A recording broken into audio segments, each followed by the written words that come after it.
오늘 본문은 이스라엘에 관한 여호와의 경고의 말씀이라고 시작을 합니다. 이 말씀이 앞장 11장의 하나님의 심판에 대한 말씀의 마무리로 경고의 말씀이다라고 이렇게 앞쪽으로 붙여서 얘기할 수도 있고, 그런데 오늘 본문은 12장을 시작하면서 이스라엘에 관한 하나님의 경고의 말씀이라고 시작을 하고 있어요. 그런데 12장 말씀 전체를 놓고 보면 사실 이스라엘의 경고이면서도 실제로는 이스라엘의 구원의 말씀을 얘기하고 있습니다. 그런데 왜 하나님은 경고의 말씀이라 하시고 구원의 말씀을 선포하고 계시는 건가? 앞에서 얘기한 것처럼 앞장의 마무리로 경고의 말씀이다라고 얘기할 수도 있지만, 이것은 또 12장의 구원의 말씀과 함께 이것이 경고의 말씀이다라고 하는 것은 두 가지 의미가 있다라고 생각이 듭니다. 하나는 하나님의 구원이 단순히 갑자기 아주 평탄하게 이루어지는 구원이 아니라 경고이면서도 구원의 말씀이 되어지는 거예요. 다시 말하면 극단까지 몰려서 정말 어렵고 힘든 그러한 전쟁과 불탐과 애통이 있는 그러한 상태에서 그곳에서도 불덩이 속에서도 건져내시는 하나님의 구원을 말씀하시기 때문에 어찌 보면 경고이기도 하고 또 구원이기도 한 그러한 말씀이 되어지는 겁니다. 사실 이스라엘이 여기까지 오게 된 것은 그들의 구원이자 그들의 복이신 하나님을 버렸기 때문이에요. 하나님을 버리고 우상 숭배를 해가며 마음이 조각나서 하나님 아닌 다른 것을 더 크게 여기고 그것에 마음을 빼앗기고 하나님 없이도 살 수 있다라는 자만감에서 결국은 하나님 없이 살다가 그렇게 하나님의 징계를 받게 되는 것이죠. 경고이면서도 구원의 말씀이라는 것은 결국 이스라엘이 패망하고 예루살렘이 회파되고 그러는 과정들 속에서 그럼에도 불구하고 하나님이 그들 가운데서 건져내시는 구원을 약속하시기 때문에 그렇습니다.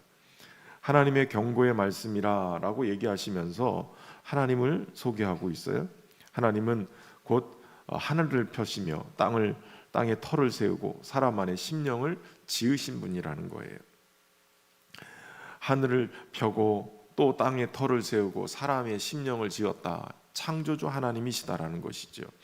이 말 속에는 여러 가지 의미가 있지만, 그러나 이 말씀 속에는 창조의 하나님이 세상을 창조할 때 땅이 혼돈하고 공허하며 흑암이 깊음 위에 있는 그 상태에서 하나님이 빛이 있으라 하시면서 또 만물을 이 공허함 속에 채우심으로 말미암아 흑암을 물리치고 하나님의 풍성함을 창조하신 것처럼 우리의 인생의 혼돈이 떠나가고 어둠이 떠나가고 또 공허함이 채워지는 그러한 창조주로서의 역할을 하시겠다라는 거예요.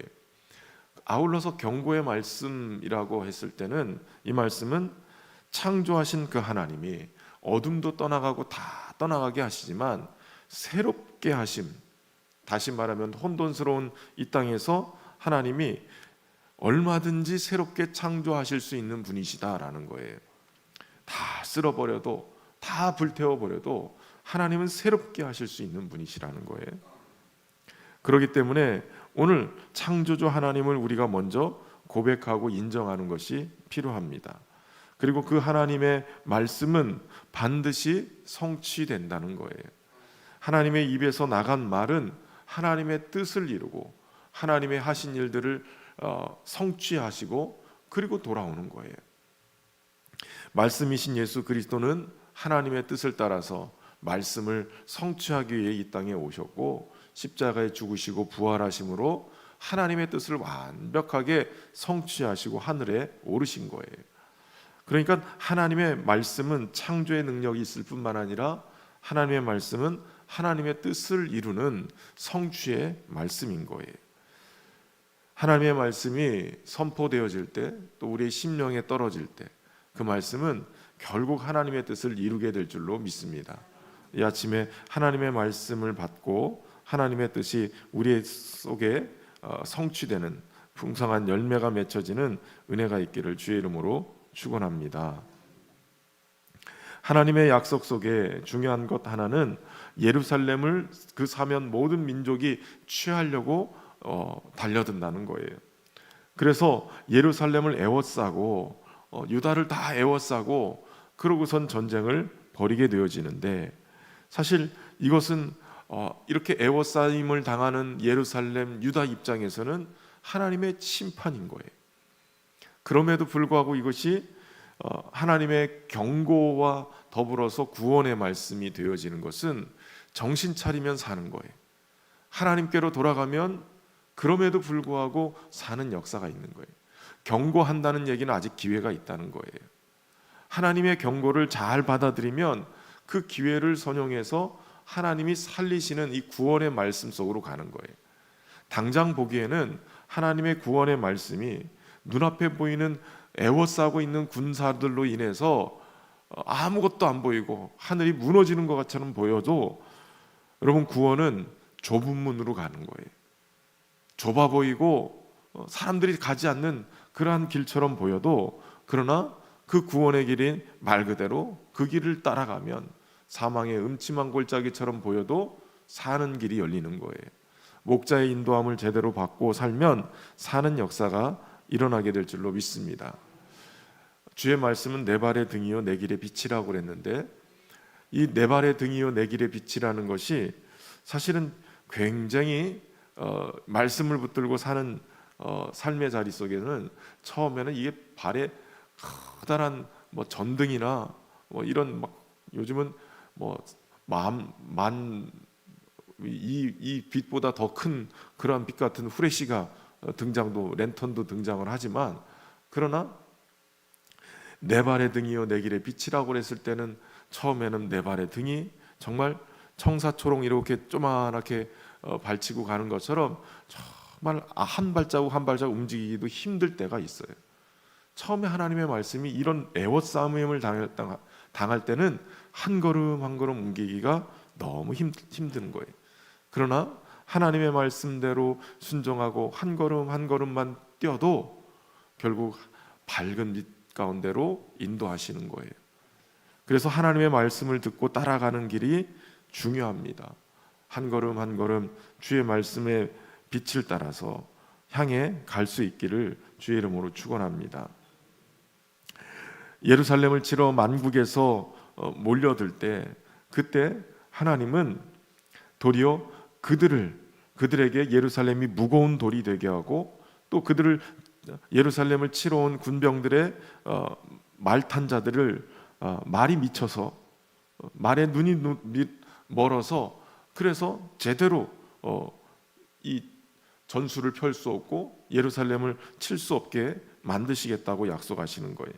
특별히 무거운 돌이 되게 했다라는 것은 들 수 없을 정도로, 또 정복할 수 없을 정도의 그런 무거움으로 만들어 놓으시겠다. 그러니까 결국은 예루살렘을 치러 오지만 실제로는 이방 백성 군대들이 정복하거나 가져갈 수 없을 만큼의 무거움이 되게 하겠다라는 거예요.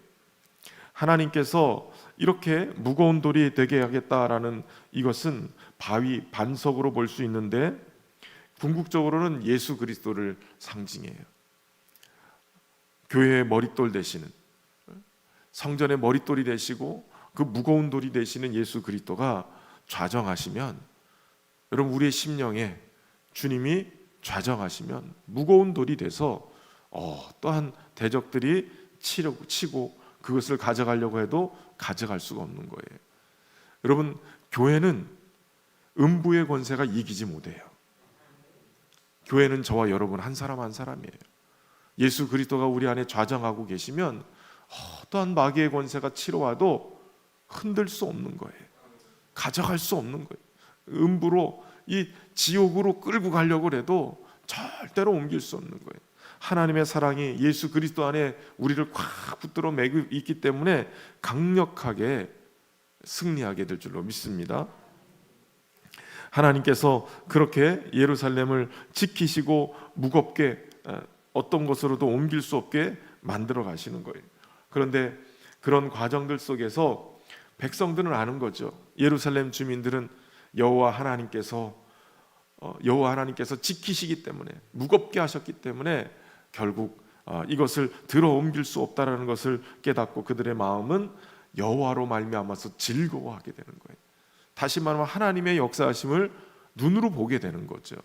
가장 어렵고 힘들 때, 위기의 순간에 하나님이 붙들고 계심을 깨닫는 거예요.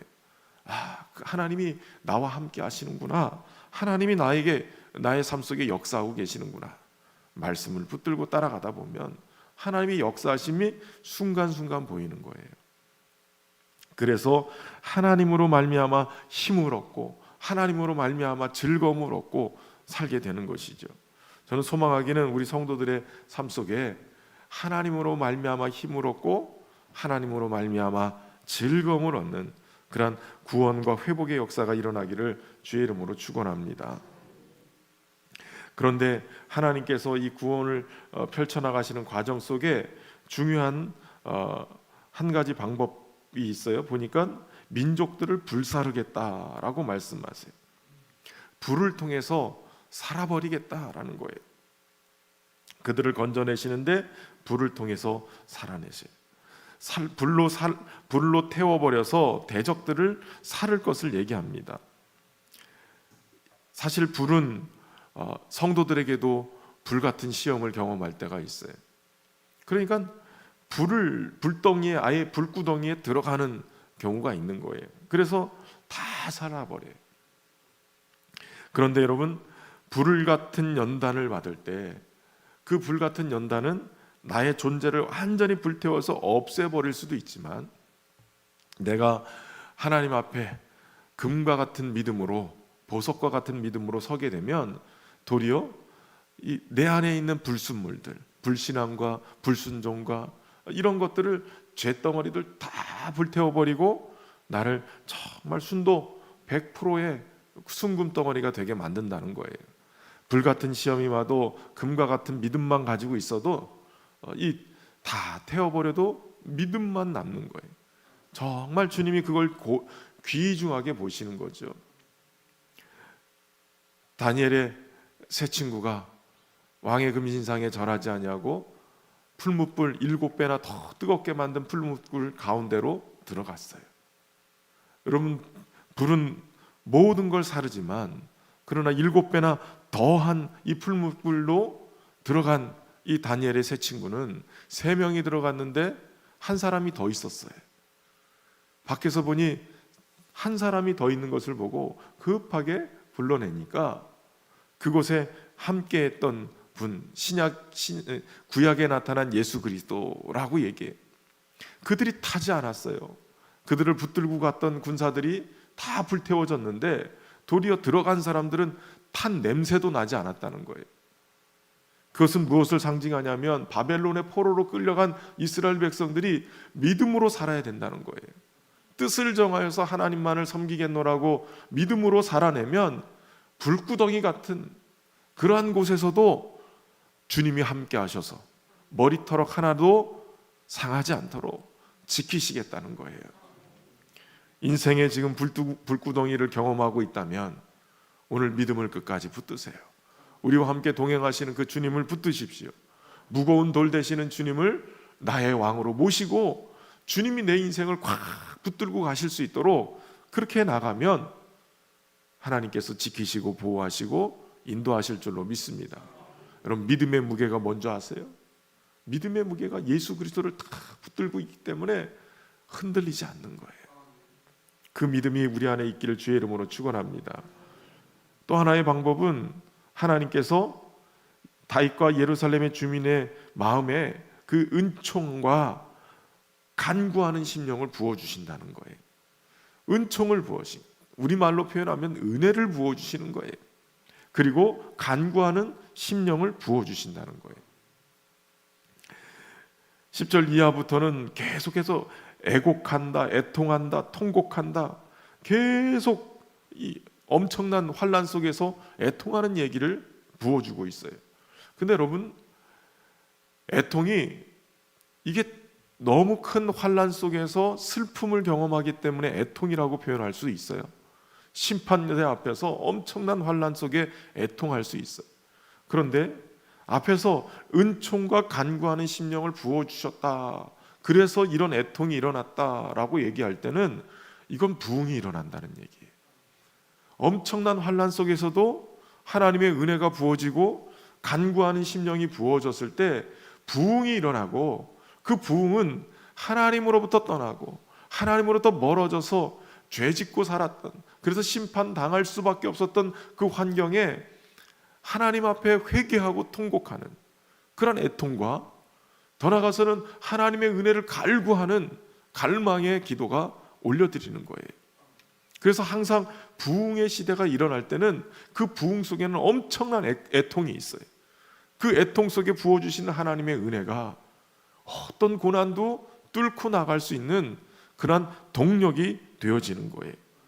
그 엄청난 환난 속에서도, 불같은 시험 속에서도, 7배나 뜨거운 풀무불 가운데서도 하나님의 백성과 함께 하셔서 그들을 보호하시고 지키시고 인도해 가시는 그 하나님으로 말미암아 감격이 있고 은혜가 있고, 또 눈물이 내 삶을 덮어서 어떤 불도 사를 수 없도록 만들어가는 거예요. 불구덩이를 통과할 수 있는 방법은 눈물로 통과하는 거예요. 눈물로 우리의 심령을 덮을 때 하나님의 은혜로 말미암는 그 눈물의 기도가 이 고통의 상황을 뛰어넘어갈 수 있도록, 머리털 하나도 상하지 않도록 지키시는 은혜가 있을 줄로 믿습니다. 하나님이 이런 은혜를 부어주신다고 약속하시는 거예요. 오순절 마가다락방에 성령이 임하시면서 그들에게 이런 은혜가 부어지기 시작했어요. 초대교회에 이런 역사가 일어났어요. 오늘도 주의 말씀을 의지하면서 우리에게 다가오는 여러 가지 불같은 시험 잘 통과하시고 눈물의 기도를 통해서 승리하시고 말씀이신 예수 그리스도 모시고 든든하게 서는 우리 모든 성도들 되기를 주의 이름으로 축원합니다. 이 구원의 약속을 확실히 믿고 훗날 간증하며 살 수 있기를 주의 이름으로 축원합니다. 참 좋으신 하나님, 오늘도 새벽을 깨우며 주님 앞에 나갑니다. 경고이지만 구원의 약속의 말씀을 붙들고 주님 앞에 기도하오니 우리 성도들의 삶의 자리를 붙드시고 삶의 여러 사방으로 의겨싸움을 당한 것 같은 답답함이 있고 혼돈이 있고 흑암이 깊은 위에 있는 저들의 삶 속에 말씀으로 빛을 비추시고 우리의 삶에 채우시고 넘치게 하시는, 어둠이 떠나가고 오직 하나님의 질서만 남는 은혜가 있기를 소망합니다. 무엇보다도 사람의 심령을 지으신 분이, 하늘을 펴시고 땅에 터를 세우신 창조주 하나님께서 새롭게 하시고 하나님의 풍성한 은혜로 다시 회복하실 줄로 믿습니다. 주님의 말씀이신 예수 그리스도 모시고 든든히 서게 하시고 불같은 시험 속에서도 우리의 믿음을 지켜서 하나님 지키시고 보호하시는 은혜 속에 보전함을 받게 하여 주옵소서. 무엇보다도 하나님 은총과 간구하는 심령을 부어주셔서 하나님 이 어려운 불같은 시험의 때에 무엇보다도 눈물의 기도 마르지 않게 하시고 베푸신 은혜에 감격하는 눈물이 우리의 삶을 감싸서 어떤 불도 태워지지 않는 은혜의 역사가 있도록 축복하여 주옵소서. 승리를 우리의 삶 속에 경험하고 하나님을 고백하며 견고한 믿음 위에 세워져서 간증하는 때가 오도록 하나님 은혜를 베푸시고 축복하여 주옵소서. 성도들의 기업과 저들의 삶을 붙드시고 하나님 은혜 안에서 채워지게 하시고 하나님의 넘치게 하심으로 주님 앞에 더 귀하게 쓰임받는 역사가 있게 하여 주옵소서. 새 힘을 공급하여 주시고 육신의 연약함이 치유되고 강건함을 있게 하시고 하나님 은혜 안에서 살아갈 수 있게 하시고 새로운 부흥의 때를 준비해 갈 수 있도록 하나님 부흥의 역사가 임하게 하여 주옵소서. 오늘도 주님과 함께 동행하는 삶이 되게 하셔서 주님으로 말미암는 삶의 풍성한 열매들이 있도록 축복하여 주옵소서. 은혜로 함께 하시기를 간절히 소망하며 예수님의 이름으로 기도하옵나이다. 아멘. 하늘에 계신 우리 아버지, 아버지의 이름을 거룩하게 하시며 아버지의 나라가 오게 하시며 아버지의 뜻이 하늘에서와 같이 땅에서도 이루어지게 하소서. 오늘 우리에게 일용할 양식을 주시고 우리가 우리에게 잘못된 사람을 용서하여 준 것 같이 우리 죄를 용서하여 주시고 우리를 시험에 빠지지 않게 하시고 악에서 구하소서. 나라와 권능과 영광이 영원히 아버지의 것입니다. 아멘.